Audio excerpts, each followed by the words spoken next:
You join me in Swansea, outside the beautiful Guildhall, where Chris Coleman has just been given the freedom of the city. Look, I put a suit on and everything. The great and the good of Swansea Civic Society are here. I've seen Chris Coleman, I've seen Alan Curtis, I've seen Ragsy off of The Voice. He's here. So let's go in and see what's what.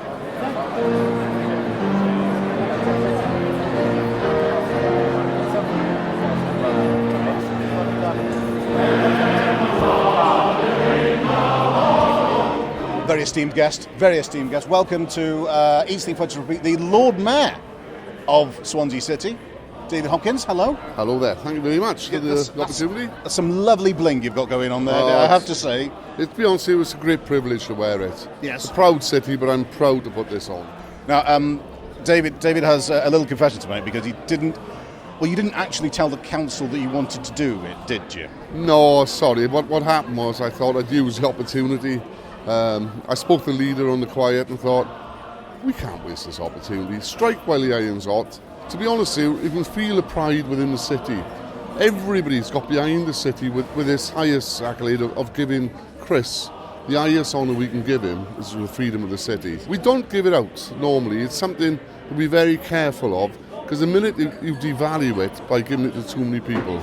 So we are very restrictive of who has this honour.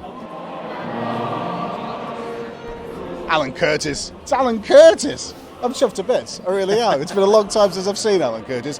Alan is taking a break from being the part-time manager of Swansea, of course, because they've got a full-time one again. And you've come here to celebrate Chris Coleman this evening. It's a nice honour to do for the city to do for him. Yeah, I'm delighted for Chris. I've known Chris for a very long time. And speaking to him earlier, he's absolutely delighted, and I'm really pleased. Pleased for him and his family. Because he's a terrific character, and he's been he's obviously been a huge ambassador for the city of Swansea.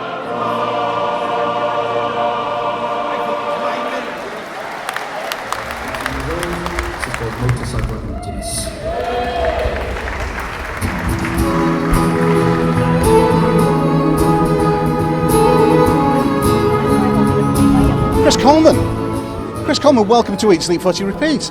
First off, it's a beautiful suit. I've got to say it. Oh, thank you. My son's got his eye in it. I think after I've wore this tonight, I'll be giving it to him. It's one of those suits. I think you can wear it once. Yeah, I think so. Yeah. It's a little bit bright and lively. Yes, so I'll give it to my boy after. Yeah. Well, you picked a night to wear it, haven't you? Really, a proud night. Yeah, proud night, special night. Overwhelmed, really. I wasn't expecting any of it to be here and to see the work and effort that's gone into it, just for me. It makes you feel a little bit special. So yes, absolutely fantastic. Two things that shaped me was my early days in Swansea, my upbringing, and then I think having children.